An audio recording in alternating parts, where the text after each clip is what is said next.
friends, it's Gwen, and today is finally the day you have been waiting for. Yes, it's that day.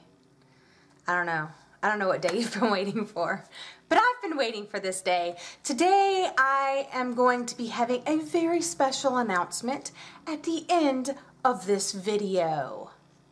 You're wondering what it is. Do you want me to give you a hint? I don't know. It may have something to do with what's in the title of this video, but you'll have to wait till the end for any other hints or the answer to like what it is. Anyway, let's get into the video. Today's video is my review of The Wrath and the Dawn by Renée Ahdieh.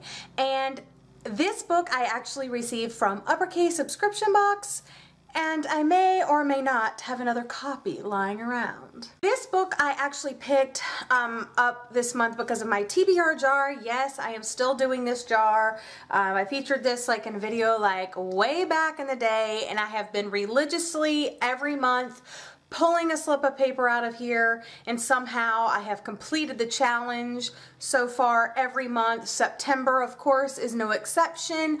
I pulled the read a debut book or author or something like that. Either way, I picked this one because I've heard awesome things about it. I've heard that it's really good. Everybody has been loving it, and I, got it from Uppercase, so Lisa obviously liked it, and it's beautiful. And it sounds very intriguing, so I dove into it, and I just wanted to share my thoughts. The Wrath and the Dawn to me is two stories. What is happening inside the palace and what is happening outside the palace because of what is happening inside the palace. Scheherazade takes it upon herself to seek revenge for her best friend Shiza, and she volunteers to be the Boy King's bride. And her plan is to live one day at a time by telling him these stories, and hopefully she'll be able to intrigue the Boy King enough that he will keep her alive day after day. Scheherazade and Khalid are easily two of the most interesting and complex characters I have read this year. I not only fell in love with them, but I fell in love with their story.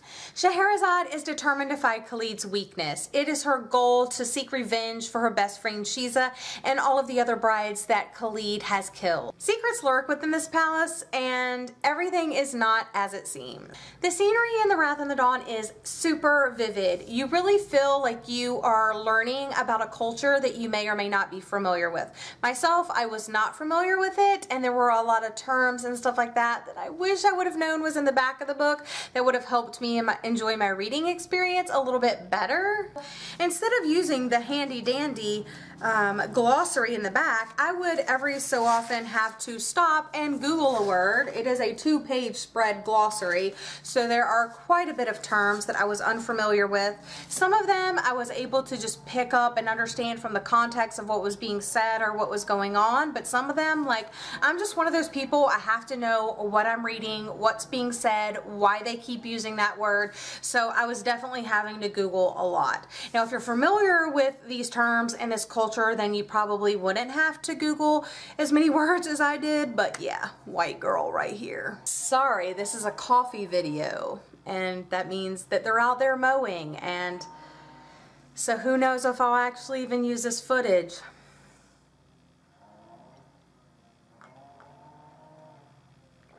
But my coffee is delicious, and I did wake up at 3 a.m. So I'm trying to, do the book thing and have some coffee.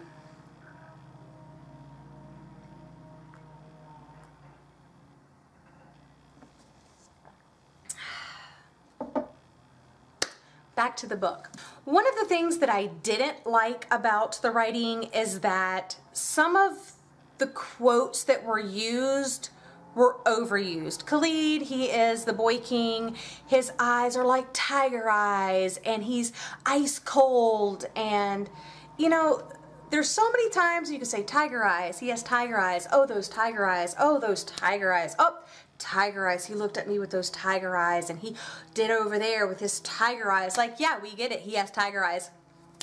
I get it. Doesn't need to be said again. Is he cold? Is he heartless? Is he just the boy king that has no soul? Yes, we get it. He's the boy king and he's ice cold and he has no soul. So there are some things in here that are repeated over and over again, and there were some quotes that didn't sit so well with me, of the fact that because there was something wrong with him, that's obviously when he needed love the most from a woman. And as a woman, like, don't shoulder me with that responsibility. I'm sorry.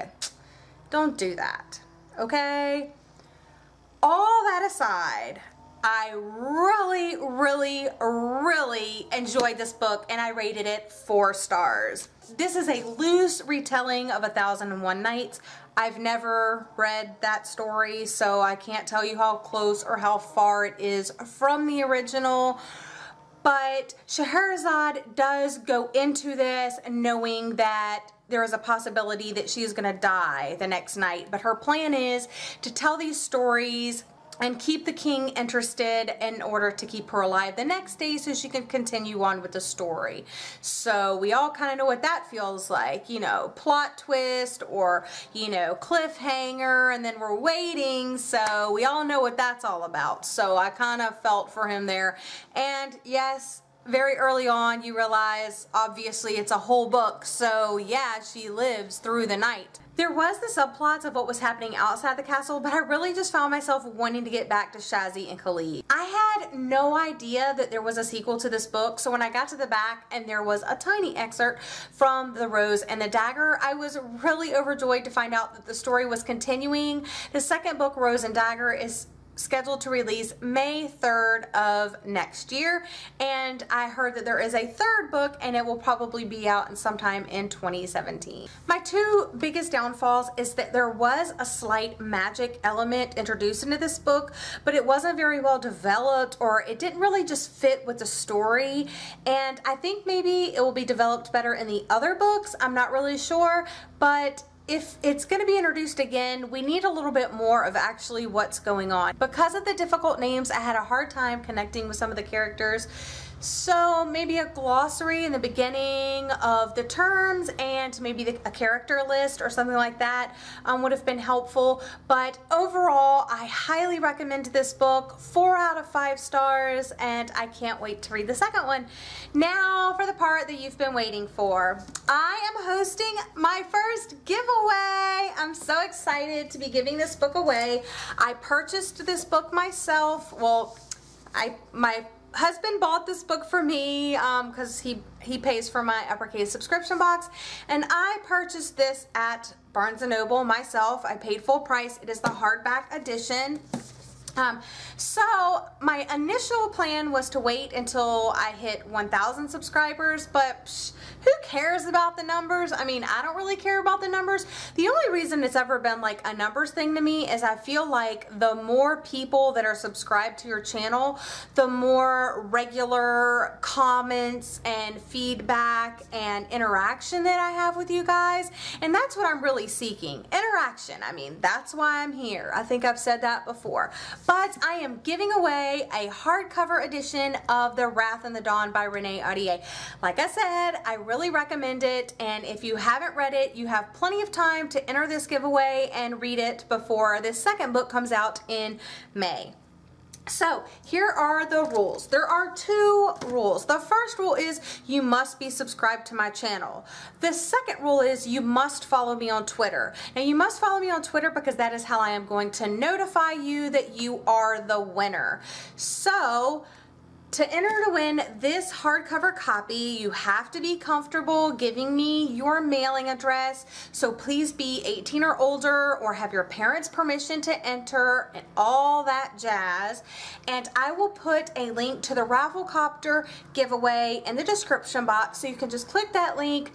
I do have my review on my website, so you can read through that if you want. And then at the very bottom of that review, it has the Rafflecopter giveaway. Again, there are, you know, other ways that you can get entries into it, but the main ones are you have to be subscribed to my YouTube channel and you have to be following me on Twitter so I can notify you and let you know like, hey, you won, what's your address? And then you can send it to me and then all of that. And then I will mail this out to you. The contest runs from today, September 17th until October 15th. So you have 1 month, 4 weeks to enter, and I wish all of you good luck. It's a really great book and anybody in the US can enter. I am only having this US, sorry. One more thing I forgot to say is if you do not win this giveaway, don't be sad about it. I have another giveaway coming very soon, so stay tuned. And I think that's all the details I need to let you know right now. Anything else that I think of, I'll just put in the description box. But I hope you've enjoyed this review. I hope you're excited about the giveaway. And yeah, I'll see you again soon. Bye. We'll see.